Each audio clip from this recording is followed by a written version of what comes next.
Tennis greats Chris Evert and Martina Navratilova had one of the biggest rivalries in sports histories, and as it turns out, one of the strongest friendships. Well, now their story and their simultaneous battles with cancer are part of the new Netflix documentary, Chris and Martina, The Final Set. Take a look. In the beginning, it was fine for me to be friends with her because I was better than her. That hurt. I knew that I needed to be more of a killer instinct. It was the lowest of lows in our relationship. Chris was the enemy, and she's the one that I had to beat to get to #1. They do some damage to each other emotionally. If you want to be great at something, you give up things.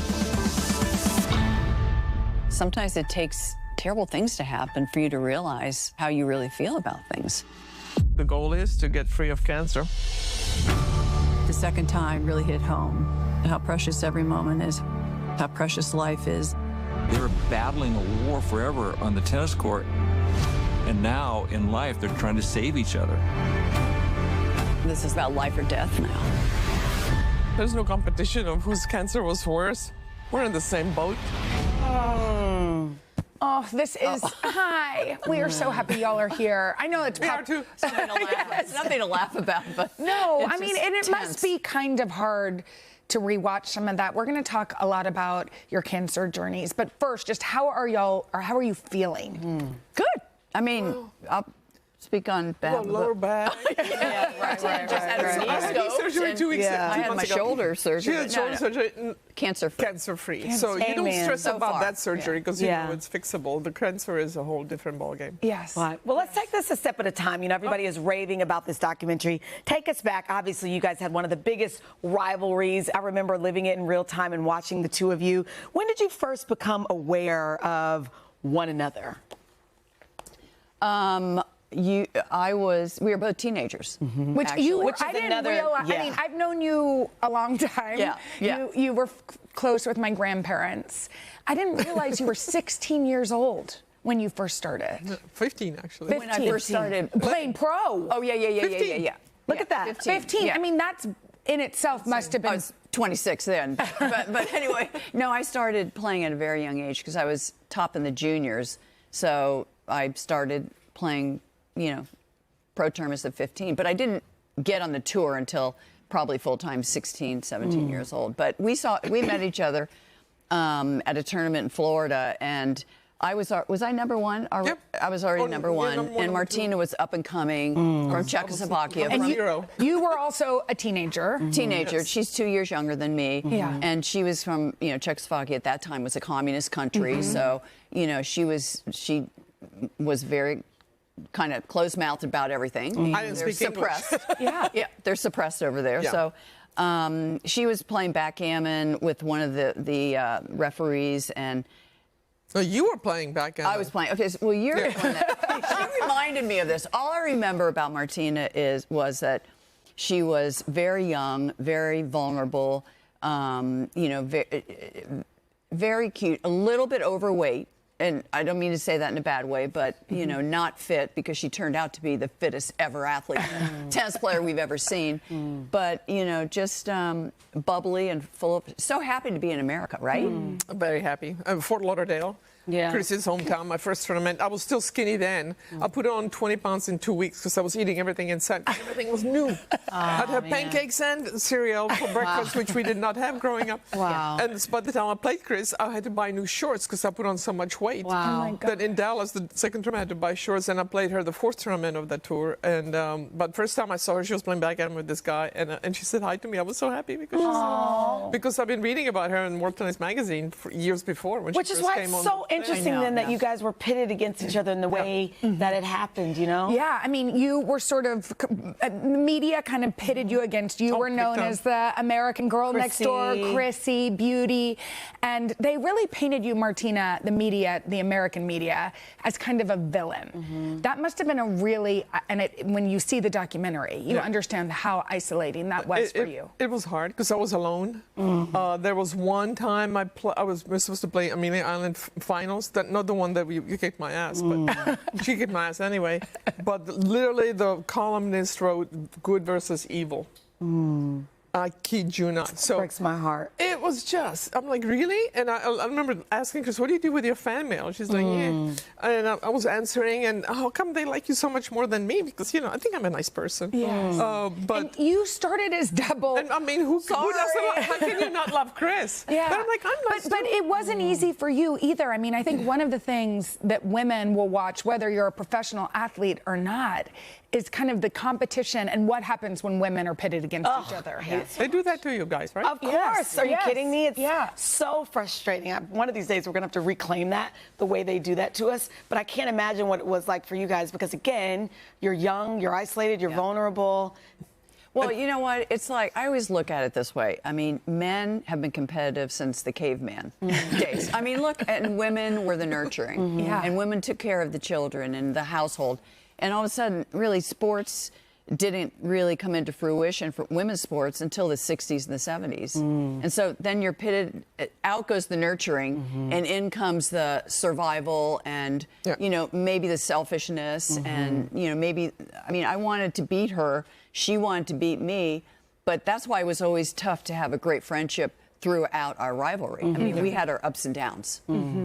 Yeah, I mean, I think when you watch this documentary, you were #1, and there was a moment you couldn't get off the floor because of depression, because you felt so alone, and you were raised to be competitive, which then isolated you from somebody who you... I wasn't encouraged in my upbringing to have female friends for some reason. Females, girls were always competition because all my friends played tennis and we had to compete against each other in tournaments.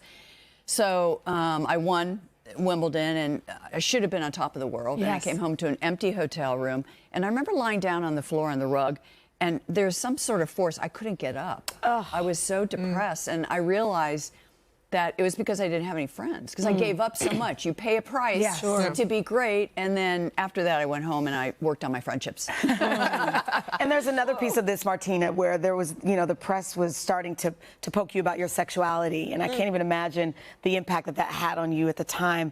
How do you reflect on that today in that season? That's such a different time back then. They were always, you know, if you're an athlete, you must be a lesbian for females.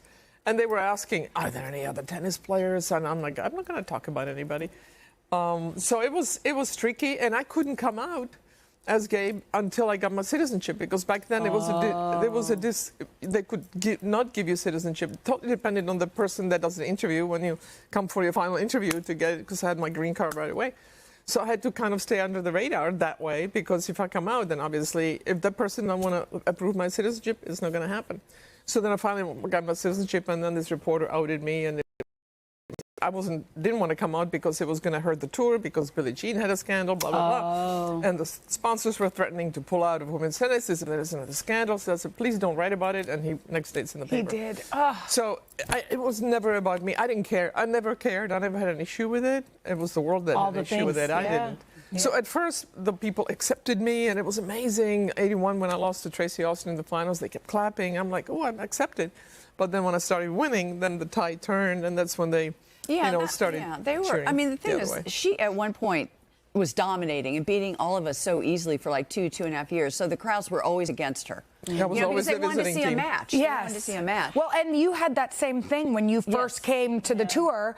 You were young and you were killing, you were really on the top of your game, and women wouldn't even say hi to you. No, the women pros were really brutal to me in the locker room. They wouldn't talk to me. I think it's because the generation before us did all the work. Billie Jean King, the original nine, they did all the work to build a tour. And all of a sudden I get on the cover of Newsweek magazine and the women are here. Wasn't your fault. And they, but Billie Jean is the one that had a talk with them, got him in a room and kind of yelled at him and said, listen, she's putting money in your pockets. And we need that next generation. So she's chill amazing. out. She's amazing. Okay, well, we have much more to talk about with Chris and Martina. We are going to talk about their cancer journeys and how their bond now is stronger than ever. Right after this. Is it? Yes. Yeah, you're like, are we saying? Sometimes it takes terrible things to happen for you to realize how you really feel about things. The goal is to get free of cancer. The second time really hit home, how precious every moment is, how precious life is. They were battling a war forever on the tennis court. And now in life, they're trying to save each other. So powerful. We are back with tennis greats Chris Evert and Martina Navratilova, who are the subjects of a new Netflix documentary. It's called Chris and Martina, The Final Set. Yeah, it's such a powerful. The final set. Yeah, I know the final set. The final set What does does. that mean? Y'all are here. Y'all are here, so it's not that kind of a. One of the things I loved about the documentary is it kind of makes this metaphor, this analogy of what it's like to be a pro athlete and the fighting that you have to do to win, and also what you all are doing to fight for your lives when you both got cancer diagnoses within months of each we other. kind of overlapped. I mean, there's two ways to look at it. The first is that as an athlete, you feel like you have control over your own game and control over the match to some, circumstance. But with cancer, you have no control. So you have to surrender. So what it did to me was I had to surrender to like a higher power. Yeah. And just lay it out there because I didn't want to just feel stress and anxiety and all that all the time. But what it did do to help me was I think the resilience and I think the fight, being a competitor and I don't know. Just I think in tennis we have to compartmentalize. Yeah. So you do, and it just gets distilled to literally putting one foot in front of the other. I was counting, I had 35 proton treatments, so okay, one down, 34 to go. And when I got into single digits, I was excited because I could see the end. So you have a goal, but it's so completely out of your control. When you hurt yourself, you do rehab, you'll be all right. Yes. You can't rehab cancer. So that was difficult. So you surrender and you just get on with it. Jenna, it's humbling. Yeah. It's humbling because you are not special. Yeah. You are not, it doesn't matter if you're number one in the world at something. Yes. You are just like everybody else, and millions of people go through even worse what we went through. Yeah, and it just puts you in that feeling that you're, one of many. I've said cancer doesn't care about red or blue, rich or poor. It doesn't give a hoot about it. How are you guys feeling today? How are you doing? Good. I mean, I personally, with my cancer, I have ovarian cancer. I had ovarian cancer, but it came back another time. So I've had it twice.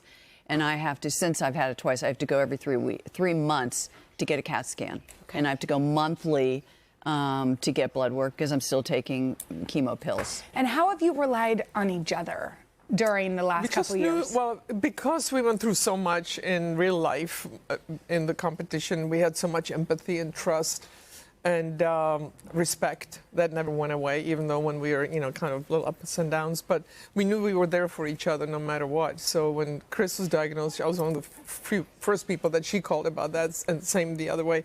And then we were there for each other. And it's like she knew it. It was like twins, when we're really, really down, there's Chris text or Chris calling. So, is there anything I can do for you? It's kind of crazy that we got it at the same time. I mean, it's like we can't separate from each other. And we tried. Something, but how beautiful that you have each other. And speaking of that, really quickly, I sat down and I immediately looked at your necklaces because they're absolutely gorgeous. And you said it was a gift? This is from Chris. Passage I of give her time. all her jewelry. She does. Speaking of jewelry. I'm the guy in the relationship. And I cook. Yeah. There you go. It's true. That works. But speaking of jewelry, I have to be honest with you. I did not know that the phrase, the coin tennis bracelet, is yours. Yeah, I dropped it in 1978 on center court, and they had to take time out of the match for me to collect it and pick it up. And it was the headlines the next day. Chris Evert dropped her tennis bracelet. So that was the start of these. And, I never got any royalties or from that until... We fight for that. Until a couple years ago where Monica Kazan and her jewelry company came to me. And now we have a line of tennis bracelets. Let's go, baby. Let's go. And they don't fall off. And they don't fall off. She has one, too. She's wearing two. Well, if you want to give out tennis bracelets, yeah, we like bracelets. You get a bracelet. You get it. Just kidding. Yeah, come back and let's do a jewelry segment. You all, this is a powerful, beautiful documentary, and it shows the strength that both of you have collectively, and also, you can't pit women against each other. It just doesn't. They tried. They tried. They failed miserably. We have to join forces. We got to join forces. Y'all are the best. This is a beautiful documentary. I hope you all watch it. It's called Chris and Martina. It's not exactly the final set, but the final set. I know. We didn't come up with the title. Of the final set, and there's no ending. One There's love. no tie-breaking. One love. There you go. That would have been perfect. That would have been good. Debuts on Netflix Friday, June 26th. God bless you. Thank you, guys. Thank y'all so Thanks for much. having You guys, thanks for watching. I know. Come join us for all the fun every weekday on NBC. Yeah, and don't forget to take us along when you're on the go. Follow the Today with Jenna and Sheinelle podcast on Apple Podcasts, Spotify, or wherever you listen.